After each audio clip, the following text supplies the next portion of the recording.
بلوچستان کے ضلع قلات کے علاقے منگوچر میں سیکیورٹی فورسز نے کارروائی میں 12 دہشت گردوں کو ہلاک کر دیا ہے۔ آپریشن کے دوران سیکیورٹی فورسز کے 18 اہلکار شہید ہو گئے۔ مزید جانیں گے ڈان نیوز اسلام آباد کے بیورو چیف افتخار شیرازی سے۔ افتخار صاحب، مزید کیا بتایا گیا آئی ایس پی آر کی جانب سے؟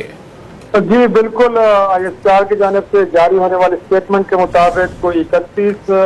جنوری اور 1 فروری کی درمیانی شب یہ واقعہ پیش آیا ہے، جہاں پہ کوشش کی گئی دہشت گردوں کی جانب سے کہ وہ روڈ کو بلاک کرے اور وہاں پھر جو عام انوسنٹ شہری ہیں ان کے لیے مشکلات اور مسائل پیدا کیے جائیں، اور یہ کاروائیاں پہلے بھی ہوتی رہی اس طرح کی۔ تو مسلح افواج کو جب اس بات کی اطلاع ملی ہے تو فوری طور پہ فورسز اس علاقے میں موو ہوئی ہے، اور یہ بتایا جا رہا ہے کلّا جس سے اس علاقہ ہے منچور، جہاں پہ یہ کارروائی کی گئی، اور اس کارروائی کے دوران سیکورٹی فورسز کی فائرنگ سے کوئی 12 دہشت گرد ہلاک ہوئے ہیں، جبکہ اس دوران مسلح افواج کے بھی 18 جوان بھاگی سے لڑتے انہوں نے جام شہادت نوش کیا ہے۔ اور اس دوران ابھی بھی ہم کہہ سکتے ہیں کہ وہاں پہ سیکورٹی فورسز موجود ہیں، اور اس بات کو یقینی بنایا جا رہا ہے کہ وہاں پہ کوئی اس طرح کے دہشت گرد مزید موجود نہ ہوں۔ جو تازہ اطلاعات ہیں وہ کلّات سے یہی ثابت دی رہی ہیں کہ منچور کا علاقہ ہے جہاں پہ کچھ دہشت گردوں نے روڈ بلاک کر کے اور وہاں پہ جو عام زندگی ہے لوگوں کی، اس جو پرامن ماحول ہے اس کو خراب کرنے کی کوشش کی ہے، اور اس دوران مسلح افواج نے رسپونڈ کیا ہے، وہاں پہ پہنچے ہیں۔ اس کارروائی کے دوران 12 دہشت گردوں کی ہلاکت کی اطلاعات ہیں، جبکہ 18 مسلح افواج کے جوان بھی اس واقعے میں شہید ہوئے ہیں۔ جی بتائیے گا افتخار شیرازی صاحب، وہ علاقے میں کلیئرنس آپریشنز ابھی بھی جاری ہیں؟ جی بالکل، یہی بتایا گیا اسٹیٹمنٹ میں کہ ابھی بھی مسلح افواج کی بھاری نفری وہاں پہ موجود ہے، اور اس بات کو یقینی بنایا جا رہا ہے کہ وہاں پہ کوئی اور دہشت گرد موجود نہ ہو جو عوامی زندگی میں کسی قسم کا خلل ڈال سکے، لہٰذا اس آپریشن کو ہم کہہ سکتے کہ آن گوئنگ ہے بھی، اور اس کے بعد کو یقینی بنایا جا رہا ہے کہ وہاں پہ کسی قسم کا کوئی اور شرپسند دہشت گرد موجود نہ ہو۔ افتخار صاحب، جن 12 دہشت گردوں کو جہنم واصل کیا گیا ان کے حوالے سے کچھ تفصیلات سامنے آ سکی؟ جی ابھی تک تو یہی ہے کہ یہ وہاں پہ جو عام شہری ہیں ان کی زندگی کو ڈسٹرب کرنے کے لیے ان کے خلاف کارروائیوں میں حملوں میں ملوث پائے گئے تھے، لیکن ابھی تک ہم یہ نہیں کہہ سکتے کہ ان کی باقاعدہ طور پہ شناخت جو ہے وہ ظاہر کی گئی ہے، اور جیسے ہی جاری کی بات آپریشن مکمل ہوگا تو ممکنہ طور پہ اس کارروائی کے دوران ہلاک ہونے والے دہشت گردوں کی متعلق مزید تفصیلات ہم ناظرین کو بتائیں گے، اور اس دوران جو مسلح افواج کے جوان شہید ہوئے ہیں ان کی تفصیلات کے سامنے آئیں گی۔ جی افتخار شیرازی، ہم دیکھ رہے ہیں کہ بہت عرصے سے بلوچستان ہی کی، اگر اس کو کہا جائے، ایک نازک رگ بیان کرتے ہوئے کہ اس میں ہمیشہ امن و امان کی صورتحال کو خراب کرنے کی کوشش کی جاتی ہے، اور اگر ہم نے دیکھا گزشتہ دنوں بہت سے لوگ واپس آئے تھے اس دائرے میں کہ وہ اس سسٹم کا حصہ نہیں رہنا چاہتے، تو آپ کو کیا لگتا ہے کیا مقصد ہو سکتا ہے اس تمام تر صورتحال کا؟ جی بالکل، اس میں کوئی شک نہیں کہ بہت سارے جو فراری تھے اور بہت سارے ایسے لوگ کہ جو پہاڑوں پہ چلے گئے تھے، وہ نوجوان بلوچ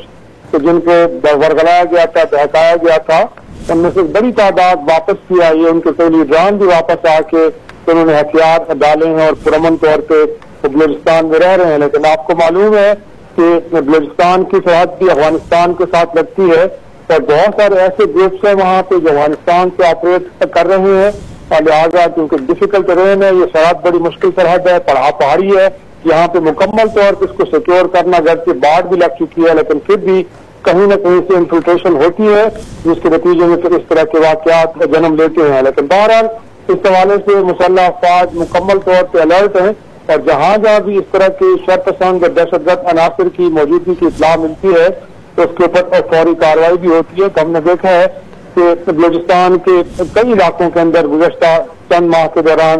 بڑی بڑی اس طرح کی کارروائیاں ہوئی جس سے بڑی تعداد میں دہشت گرد مارے گئے ہیں، اور ان میں سے تو کچھ وہ تھے کہ جو افغان باشندے تھے، اور ان کی پھر لاشیں بعد میں افغان حکام کے حوالے بھی کی گئی، اور اس حوالے سے افغانستان کی طالبان نظامیہ سے باقاعدہ طور پہ احتجاج بھی کیا گیا کہ نہ صرف افغانستان کی سرزمین پاکستان کے خلاف استعمال ہو رہی ہے، بلکہ براہ راست بہت سارے افغان شہری بھی ان دہشت گردی کی کارروائیوں میں ملوث پائے گئے ہیں۔ تو یہ بہرحال پاکستان اپنے عین سے کوشش کر رہا ہے کہ اس بارڈر کو بھی سیکور کیا جائے اور ساتھ میں افغانستان کو بھی اس بات پہ قائل کیا جائے کہ دہشت گردی کیونکہ مشترکہ تھریٹ ہے تمام دنیا کے لیے، افغانستان کے لیے، پاکستان کے لیے، لہٰذا وہاں سے جو تعاون ہمیں درکار ہے وہ ملنا چاہیے۔ اور پاکستان اپنے ہم سے یہ ضرور کوشش کر رہا ہے کہ جہاں جہاں بھی اس طرح کے عناصر کی موجودگی کی اطلاع ملتی ہے اس کے خلاف مؤثر کارروائی کی جاتی ہے اور ان لوگوں کو باقاعدہ طور پہ کارروائیوں میں ہلاک بھی کیا جائے، کہ گرفتار بھی کیا گیا، ان سے بھاری تعداد میں اسلحہ، گولہ بارود اور اس طرح کے جو مواد ہیں وہ بھی برآمد کیے گئے ہیں۔ جی افتخار صاحب، اس کارروائی میں بھی غیر ملکی ہاتھ کے ملوث ہونے کو جو ہے وہ رد نہیں کیا جا سکتا امکان کو؟ جی بالکل، اس میں کوئی شک نہیں ہے کہ اس میں ممکنہ طور پہ وہ گروپس کے جو افغانستان کی سرزمین سے پاکستان کے خلاف آپریٹ کر رہے ہیں، یقینی طور پہ لاجسٹک سپورٹس یا جو پلاننگ کرنا اور اس طرح کے لوگوں کو پاکستان کے اندر پینیٹریٹ کرنا، اس میں کوئی شک نہیں ہے کہ افغانستان میں موجود پاکستان مخالف دہشت گرد گروپ جو ہیں وہ اس کے حوالے سے مکمل طور پہ اپنی کارروائیوں میں ان کو مدد اور معاونت فراہم کر رہے ہیں۔ اور یقینی طور پہ یہی سب سے بڑا ایشو ہے کہ ایک ملک کی سرزمین باقاعدہ طور پہ پاکستان کے خلاف استعمال ہو رہی ہے، لیکن وہاں سے کوئی تعاون وہ نہیں مل پا رہا کہ جو پاکستان مسلسل ان سے مانگ رہا ہے۔ تو اس میں کوئی شک نہیں ہے کہ اس بات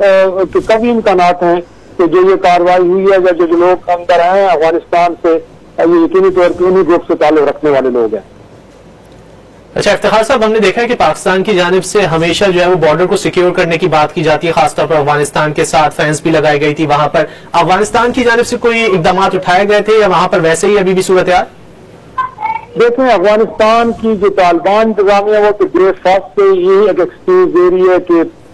ان کے پاس وسائل کی کمی ہے، تو کہ پورے افغانستان میں ان کی مکمل طور پہ عملداری نہیں ہے۔ بہت سارے گروپس ایسے ہیں کہ جو دور افتادہ علاقوں اور سرحدی علاقوں میں آپریٹ کر رہے ہیں، جن کو کنٹرول کرنا طالبان انتظامیہ کے شاید کے لیے ممکن نہیں ہے۔ لیکن اب کافی وقت ہو چکا ہے وہاں پہ اس انتظامیہ کو آئے ہوئے، اور ہم دیکھ رہے ہیں کہ اب اس ایکسکیوز کو پاکستان ایکسپٹ کرنے کے لیے تیار نہیں ہے، بلکہ پاکستان تو یہ بھی کہہ چکا ہے کہ اگر افغانستان کی انتظامیہ چاہے تو مشترکہ طور پہ افغانستان کی سرزمین پہ کارروائیاں کی جا سکتی ہیں، کیونکہ بہت ساری انٹیلیجنس انفارمیشن پاکستان خود طالبان انتظامیہ کو فراہم کرتا ہے کہ وہ کون سے علاقے ہیں جہاں یہ گروپس آپریٹ کر رہے ہیں۔ اور آپ کو معلوم ہے کہ گزشتہ دنوں میں کہیں نہ کہیں ایک جگہ دو جگہ پاکستان میں براہ راست افغانستان کی سرزمین پہ کارروائی بھی کی ہے، اور یہ باور کرانے کے لیے کہ جو گروپس وہاں سے آپریٹ کر رہے ہیں وہ پاکستان کی نگاہ سے اوجھل نہیں ہے۔ ہمیں معلوم ہے کہ کن علاقوں سے آ کے پاکستان میں کاروائیاں کرتے ہیں، لیکن